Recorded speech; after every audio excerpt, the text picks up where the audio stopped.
Good evening guys, आप लोग कैसे हैं? सब लोग अच्छे ही होंगे आई थिंक।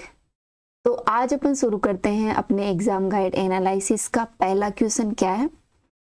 पहले क्वेश्चन से पहले अपन देखेंगे कि अपन बता देती हूँ मैं आपको कि इस लेक्चर में अपन जो national commission for schedule caste साथ ही जो शंकराचार्य उनके बारे में भी अपन इस लेक्चर में विस्तार से चर्चा करेंगे। तो आज के पहले क्वेश्चन की बात की जाए तो पहला क्वेश्चन है, आदि शंकराचार्य की 108 फीट ऊंची प्रतिमा का अनावरण हाल ही में किस प्रदेश में किया गया? तो दोस्तों जो अपने आदि शंकराचार्य हैं इनकी 108 फीट की प्रतिमा का अनावरण है वो अपने मध्य प्रदेश में किया गया है। दोस्तों मध्य प्रदेश के जो मुख्यमंत्री हैं उन्होंने खंडावा जिले के ओंकारेश्वर में जो मांधाता द्वीप है, पर्वत है, वहां पर शंकराचार्य की 108 फीट ऊंची प्रतिमा का अनावरण किया जिसे स्टैच्यू ऑफ वन नेंस के नाम से भी जाना जाता है। स्टैच्यू ऑफ वन नेंस के नाम से भी जाना जाता है। दोस्तों मांधाता द्वीप है वो नर्मदा नदी के किनारे स्थित है। ध्यान रखना ये न्यूज में है, मांधाता द्वीप कहाँ है?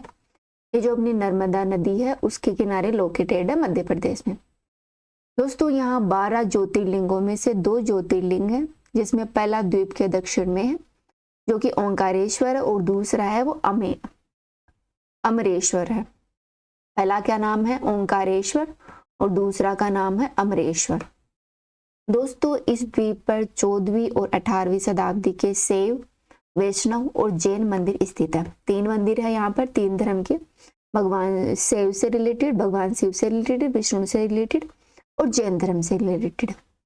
दोस्तों ओंकारेश्वर नाम द्वीप के आकार से लिया गया है जो कि पवित्र शब्द ओम जैसा दिखाई देता है। इस कारण इसका अर्थ है वो ओंकारेश्वर के ईश्वर पर रखा गया है। इसका अर्थ क्या है? ओंकार के ईश्वर। ठीक है।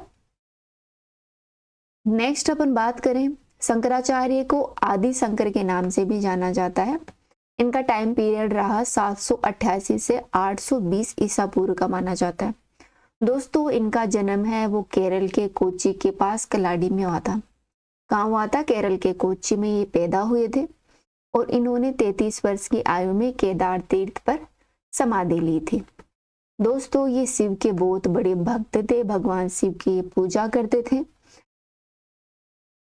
ऐसा कहा जाता है कि वह एक युवा भिक्षु के रूप में ओंकारेश्वर पहुंचे थे जहां उन्होंने अपने गुरु गोविंद भागवत पाद से भेंट की थी।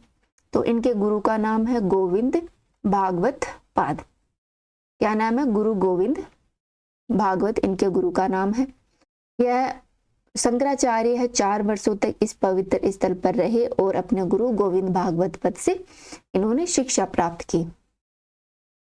दोस्तों इन्होंने 12 वर्ष की उम्र में ओंकारेश्वर छोड़ दिया था और पूरे देश की यात्रा की तथा उन्होंने जो अद्वैत वेदांत दर्शन है उसकी शिक्षाओं का पूरे देश में घूमते हुए शिक्षा का प्रचार प्रसार किया तथा लोगों को अद्वैत वेदांत दर्शन के बारे में बताया, उन्हें जागरूक किया। दोस्तों शंकराचार्य ने अद्वैत सिद्धांत अर्थात अद्वैतवाद का प्रतिपादन किया। अर्थात जो अद्वैत सिद्धांत है वो किसने दिया था? ध्यान रखना, वो दिया था अपने शंकराचार्य ने। और वैदिक सिद्धांत है पर संस्कृत पर इन्होंने कई टिप्पणियां भी लिखी थी, जैसे वेद, उपनिषद, ब्रह्म सूत्र और भगवद गीता पर इन्होंने संस्कृत भाषा में कुछ टिप्पणियां भी लिखी थी। ठीक है। वह बौद्ध दार्शनिकों के विरोधी थे। जो बौद्ध धर्म आया था उस समय उसके विरोधी थे और उसी के विरोध में इन्होंने हिंदू धर्म का प्रचार प्रसार किया था। ठीक है।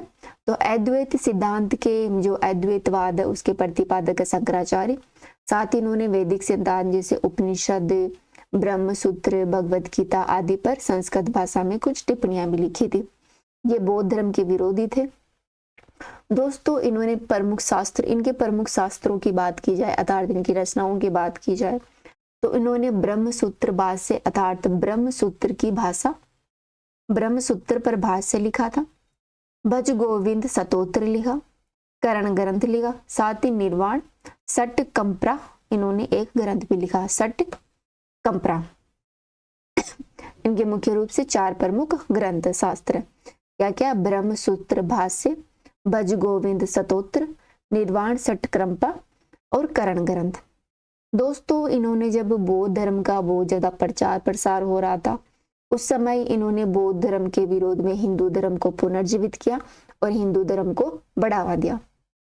इन्होंने सनातन धर्म के प्रचार के लिए 4 कोनों पर मठों की स्थापना की। कहाँ कहाँ की? इन्होंने 4 मठों की स्थापना की थी। वो की थी श्रृंगेरी में, पुरी में, द्वारका में और बद्रीनाथ में। ठीक है, 4 मठ है, उनकी स्थापना की थी सनातन धर्म के प्रचार प्रसार के लिए, श्रृंगेरी, पुरी, द्वारका और बद्रीनाथ में। ठीक है दोस्तों, शंकराचार्य के अद्वैत सिद्धांत जो वेदांत था, उन्होंने अद्वैतवाद वेदांत का जो सिद्धांत दिया था, उसकी बात की जाए तो यह एक कट्टरपंथी अद्वैतवाद दार्शनिक सिद्धांत है। ठीक है, इन्होंने प्राचीन उपनिषद ग्रंथ से यह सिद्धांत प्राप्त किया था। दोस्तों, अद्वैत वेदांतियों के अनुसार उपनिषद अद्वैत के एक मौलिक सिद्धांत को प्रकट करते हैं, जिसे ब्रह्मांड कहा जाता है, जो कि सभी चीजों की वास्तविकता है। ठीक है, जो ब्रह्मांड है उसी को, उसका जो अद्वैत वेदांत के बारे में बताता है, जो कि उपनिषद अद्वैत के एक मौलिक सिद्धांत को प्रकट करता है। दोस्तों, अद्वैतवादी ब्राह्मण को व्यक्तित्व और अनुभवजन्य बहुलता से परे समझते हैं। वे यह स्थापित करना चाहते हैं कि किसी व्यक्ति का मूल ब्रह्म क्या है, अर्थात आत्मन क्या है, अर्थात ये आत्मा की खोज पर बात करते हैं।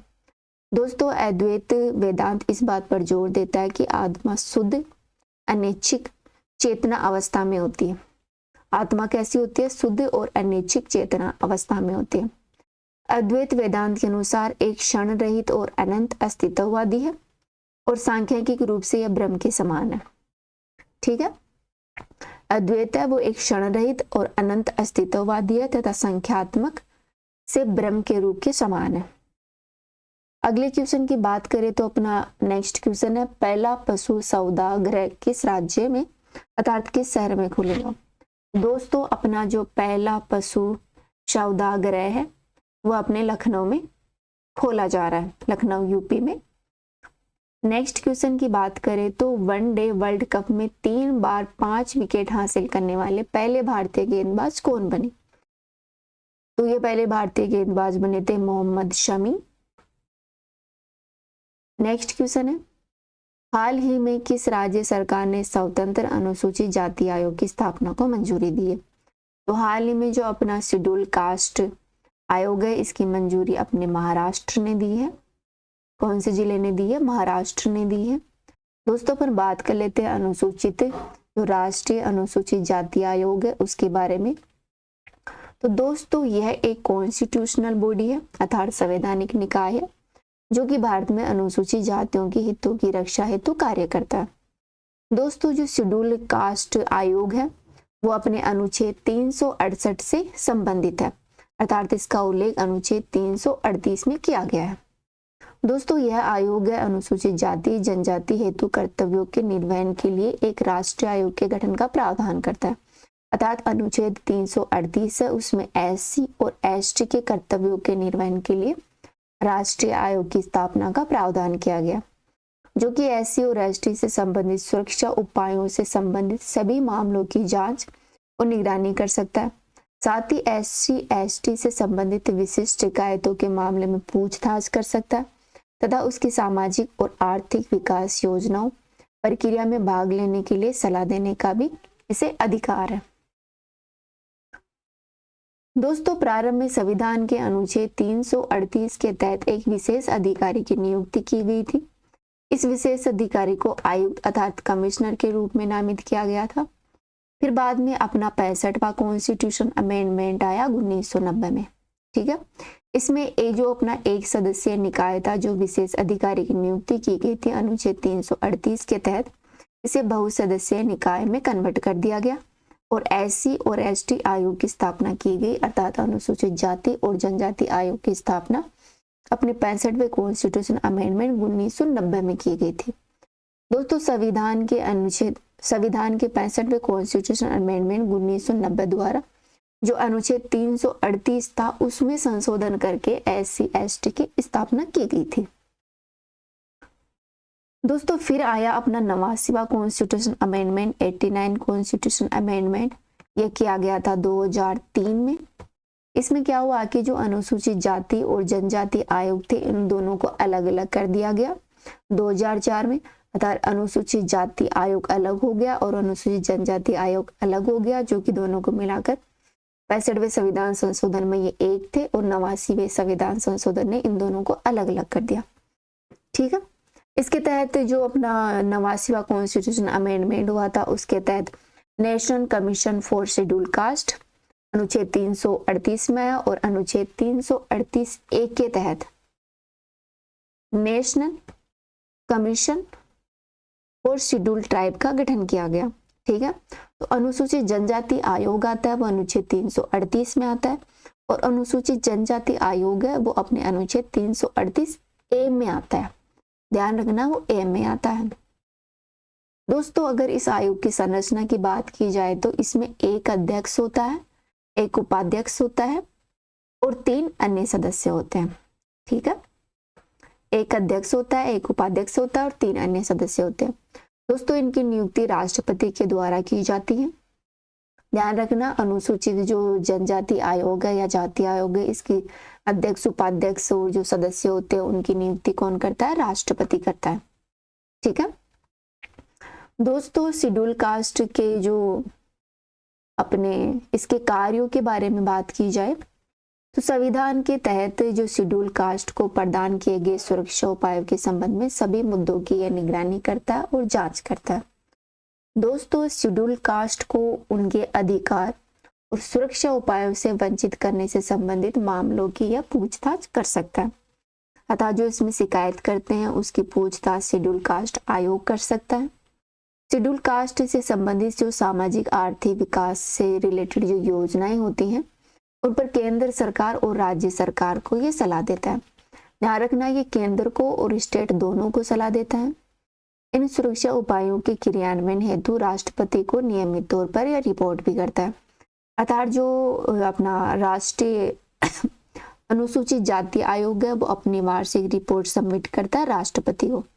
ध्यान रखना, वह रिपोर्ट किसे देता है? राष्ट्रपति को।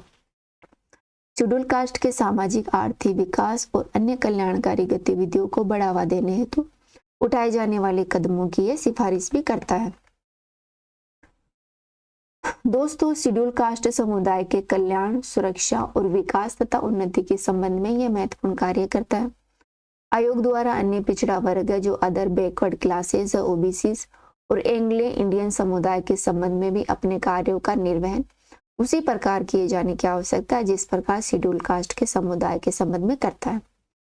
दोस्तों, वर्ष 2018 तक आयोग को अन्य पिछड़ा वर्ग के संबंध में भी इसी प्रकार के कार्य को निर्वहन करने का अधिकार था, लेकिन 2008 में अपना 102 संविधान संशोधन आया जिसमें आयोग द्वारा ये जिम्मेदारी से मुक्त कर दिया गया। अर्थात 102 जो संविधान संशोधन था उसके तहत schedule caste OBC backward classes के लिए एक अलग आयोग की स्थापना कर दी और जो अनुसूचित जाति आयोग था जो इसके लिए पहले रिकमेंडेशन देता था वो इससे मुक्त हो गया। दोस्तों अनुसूचित जाति के उत्थान के अन्य संवैधानिक प्रावधानों के बारे में बात करें तो जो अपना अनुच्छेद 15 सब क्लॉज 4 है उसमें अनुसूचित जाति अर्थात जो शेड्यूल कास्ट की उन्नति के लिए विशेष प्रावधानों का उल्लेख किया गया है। ठीक है, और अपना अनुच्छेद 16 का सब क्लॉज 4 है उसमें यदि राज्य के तहत प्रदत्त सेवाओं में शेड्यूल कास्ट का पर्याप्त प्रतिनिधित्व नहीं मिलता तो पदोन्नति के मामले में यह किसी भी वर्ग या पदों पर आरक्षण का प्रावधान करता है। अर्थात अनुच्छेद 16 है वो शेड्यूल कास्ट आयोग के लिए जो शेड्यूल कास्ट के जो लोग हैं उनको पदोन्नति में और पदों पर आरक्षण रिजर्वेशन का प्रावधान करता है। अनुच्छेद 17 है वो अस्पृश्यताओं का अंत करता है शेड्यूल कास्ट में। साथ ही अनुच्छेद अपना 46 है वो शेड्यूल कास्ट और शेड्यूल ट्राइब्स तथा समाज के जो कमजोर तबके के लोग हैं उनके शैक्षणिक और आर्थिक हितों को प्रोत्साहन करता है तथा सामाजिक न्याय और शोषण के खिलाफ सुरक्षा प्रदान करता है।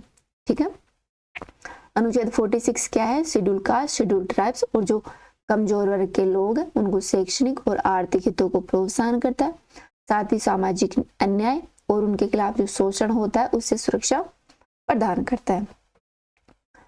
अनुच्छेद 335 कहता है कि संघ और राज्यों के मामलों में जो सेवाएं होती हैं, पद होते हैं, उन पर नियुक्ति के लिए शेड्यूल कास्ट और शेड्यूल ट्राइब्स के सदस्यों को दावा का जो प्रशासनिक दक्षता है उनका ध्यान रखा जाएगा।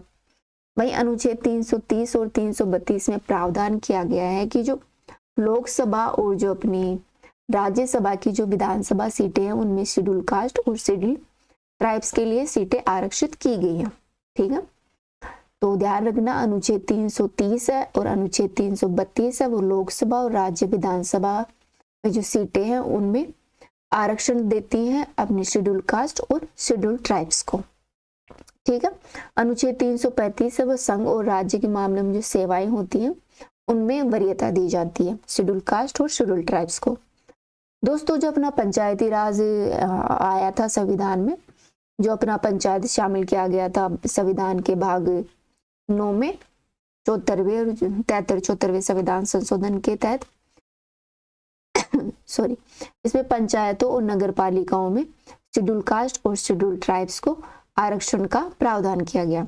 अर्थात जो अपने पंचायती राज आए थे संविधान के भाग 9 में और नगर पालिका से संबंधित जो प्रावधान है संविधान के भाग 9A में आए हैं, उनमें शेड्यूल कास्ट और शेड्यूल ट्राइब्स को आरक्षण दिया गया है। तो अब देखते हैं अपना नेक्स्ट क्वेश्चन। नेक्स्ट क्वेश्चन है संत जाम्बू का जन्म कहाँ हुआ था? तो ये तो आपको पता ही होगा, तो बताइए कहाँ हुआ था संत जाम्बू का जन्म? दोस्तों, संत जाम्बू का जन्म है वो अपने पीपासर नागौर में हुआ था।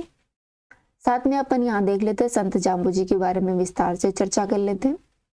दोस्तों, संत जाम्बू 1451 में कृष्ण जन्माष्टमी के दिन पैदा हुए थे, जिस दिन भगवान कृष्ण का जन्म हुआ था उसी दिन यह नागौर में पैदा हुए थे, नागौर के पीपासर में। ठीक है, इनके पिता थे लोहट जी अर्थात पंवार वंशीय राजपूत थे। इस प्रकार जाम्बू जी को माना जा सकता है कि पंवार वंशीय राजपूत जाति से बिलोंग करते थे। इनकी माता का नाम हंसा देवी था। दोस्तों, जाम्बू जी को वैदिक देवता के रूप में भगवान विष्णु का अवतार माना जाता है। एग्जाम में पूछ लिया जाता है कि भगवान विष्णु का अवतार किसको माना जाता है? जाम्बू जी को माना जाता है। दोस्तों, it is very important, Jambu ji ने 29 उपदेश दिए थे और 120 शब्दों का संग्रह ग्रंथ लिखा था जंब सागर। ठीक है, अर्थात जाम्बू जी के 29 उपदेश थे और 120 शब्दों का जो संग्रह है वो जंब सागर में संकलित है। दोस्तों, इन्होंने जो विधवा विवाह था, जो समाज की कुप्रथाएं थी, समाज में जो अंधविश्वास चल रहा था उसको समाप्त किया और जो विधवा पुनर्विवाह था सती प्रथा को समाप्त करके विधवा पुनर्विवाह को इन्होंने समर्थन दिया। सबसे महत्वपूर्ण बात है कि इन्होंने विष्णुई संप्रदाय की स्थापना की थी। ठीक है, तो विष्णुई संप्रदाय के संस्थापक थे जाम्बू जी। 1485 ईस्वी में इन्होंने विष्णुई संप्रदाय की स्थापना की थी। दोस्तों, जाम्बू जी के ग्रंथों की बात की जाए तो इन्होंने लिखा था जंब सागर, जंब संहिता, गुरुवाणी, शबदवाणी, विष्णुई धर्म प्रकाश तथा 120 वाणियां प्रमुख है। दोस्तों, जाम्बू जी के उपदेश है उन पर जो कबीर हैं, उनके जो कबीरदास है, उनके जो प्रभाव हैं, जो निर्गुण भक्ति के उपासक थे, उनका प्रभाव इन पर दिखाई देता है। दोस्तों, जाम्बू जी है वो पर्यावरण वैज्ञानिक के रूप में प्रसिद्ध संत थे। तो ये फैक्ट वेरी इंपॉर्टेंट है कि पर्यावरण को संरक्षित करने के लिए महत्वपूर्ण योगदान कौन से संत ने दिया था? तो वो दिया था जाम्बू जी ने। जंब सागर इस समुदाय का सबसे प्रमुख ग्रंथ माना जाता है। दोस्तों, सातरिया स्थान है वो जम्बू जी द्वारा दिए गए ज्ञान उपदेश का स्थान है। अर्थात सातरिया है वो जम्बू जी द्वारा जो ज्ञान दिया जाता था उस स्थान को कहा जाता है। इन्होंने विष्णु भक्ति पर बल दिया, इसी कारण इन्हें विष्णु का अवतार माना जाता है। ठीक है, ये विष्णु के प्रमुख भक्त थे। इनके गुरु का नाम गोरखनाथ था। अगर पूछ लिया जाए कि जाम्बू जी के गुरु का क्या नाम था तो ध्यान रखना इनके गुरु का नाम गोरखनाथ था। दोस्तों, इनका कार्य स्थल था वो समराथल बीकानेर है और इनकी मृत्यु हुई थी मुकाम तलवा नोखा बीकानेर में 1536 में। It is very important fact कि इनकी मृत्यु कहाँ हुई थी? हुई थी मुकाम तालवा जो नोखा बीकानेर है 1536 में हुई थी। दोस्तों, मुकाम तालवा में प्रतिवर्ष 2 बार आश्विन और फाल्गुन माह की अमावस्या को मेला लगता है। प्रतिवर्ष 2 बार लगता है। कब लगता है? एक तो लगता है आश्विन में और एक लगता है फागुन में। जो फाल्गुन माह की जो अमावस होती है उस दिन इनका मेला लगता है। जाम्बू जी का मेला कहाँ लगता है? मुकाम बीकानेर में। दोस्तों जाम्बोजी के देवालय पीपासर, मुकाम, लालसर, जाम्बा, जुगुल और रामडावास में स्थित है। इसके अधिकांश अनुयायी हैं वो जाट जाति के हैं। ठीक है, तो इनके देवालय की बात करें, पूछ लिया जाएगा इनके देवालय कहाँ का है। वो है पीपासर, मुकाम, लालसर, जाम्बा, जागुल और रामडावास। और जो जाट जाति के लोग हैं, चौधरी लोग हैं, वो इनको महत्वपूर्ण रूप से मानते हैं। नेक्स्ट क्वेश्चन की बात करें तो ग्वालियर किले में राजा मान सिंह तोमर ने किस मंदिर का निर्माण करवाया था। दोस्तों राजा मान सिंह तोमर थे वो ग्वालियर के एक महत्वपूर्ण शासक थे। इन्होंने ग्वालियर में अपने मान मंदिर का निर्माण करवाया था। ठीक है, मान मंदिर का किन्होंने निर्माण करवाया था, मान सिंह तोमर ने। नेक्स्ट क्वेश्चन की बात करें तो अंग्रेजों के साथ अलीनगर की संधि किसने हस्ताक्षर की थी। ठीक है, जो अलीनगर की संधि हुई थी वो अंग्रेजों और सिराजुद्दौला के बीच में हुई थी। इनके बीच में अंग्रेजों और सिराजुद्दौला के बीच में अलीनगर की संधि हुई थी। अगला क्वेश्चन है राजा नागभट्ट प्रथम का संबंध किस वंश से है। दोस्तों राजा नागभट्ट प्रथम थे, उनका संबंध है अब अपने गुजर प्रतिहार शासकों से। ठीक है, नागभट्ट प्रथम एक महत्वपूर्ण राजा थे। इनके बारे में बात की जाए तो नागभट्ट प्रथम थे वो प्रतिहार वंश के एक प्रमुख राजा थे। ठीक है, कौन से वंश के थे ये, प्रतिहार वंश के राजा थे। पुष्यभूति साम्राज्य के हर्षवर्धन के बाद पश्चिमी भारत में इनका साम्राज्य रहा। अर्थात हर्षवर्धन जो हर्ष का शासन था, हर्षवर्धन था, उसके बाद में पश्चिमी भारत पर राज करने वाले कौन थे, प्रतिहार शासक। इनकी राजधानी की बात की जाए तो वो कन्नौज थी। इसने सिंध के अरबों को पराजित किया तथा काठियावाड़, मालवा, गुजरात, राजस्थान के अनेक क्षेत्रों पर अपना अधिकार किया था। दोस्तों नागभट्ट प्रथम थे, उन्होंने क्षत्रिय सम्राट महिरभोज प्रतिहार भी नागभट्ट प्रथम के वंशज से, सॉरी, जो नागभट्ट प्रथम थे वो राष्ट्रकूट नरेश दंतिदुर्ग को पराजित किया था इन्होंने। तथा जो अपने एक महत्वपूर्ण शासक है महिरभोज, वो भी नागभट्ट प्रथम के वंशज के महत्वपूर्ण शासक है। और ध्यान रखना राष्ट्रकूट नरेश दंतिदुर्ग को किसने पराजित किया था, वो क्या था, नागभट्ट प्रथम ने। दोस्तों कुचामन किले का निर्माण नागभट्ट प्रतिहारों ने करवाया था। ठीक है, कुचामन किला कहाँ है, अपने नागौर में स्थित है। उसका निर्माण किसने करवाया था, प्रतिहार शासकों ने करवाया था, नागभट्ट प्रथम ने। नेक्स्ट क्वेश्चन के बारे में चर्चा की जाए तो अमर्त्य सेन को नोबेल पुरस्कार कौन से क्षेत्र में दिया गया था। दोस्तों अमर्त्य सेन है वो अपने भारत के एक बहुत बड़े अर्थशास्त्री हैं, इकोनॉमिस्ट हैं। उनको अमर्त्य सेन को अर्थशास्त्र के क्षेत्र में एक महत्वपूर्ण इकोनॉमी के क्षेत्र में नोबेल पुरस्कार दिया गया था। ये यहाँ पर आप आंसर की देख सकते हैं, ये देखिए यहाँ पर सब दे रखे हैं। और तो इस वीडियो में इतना ही, नेक्स्ट वीडियो में फिर मिलेंगे। Thank you.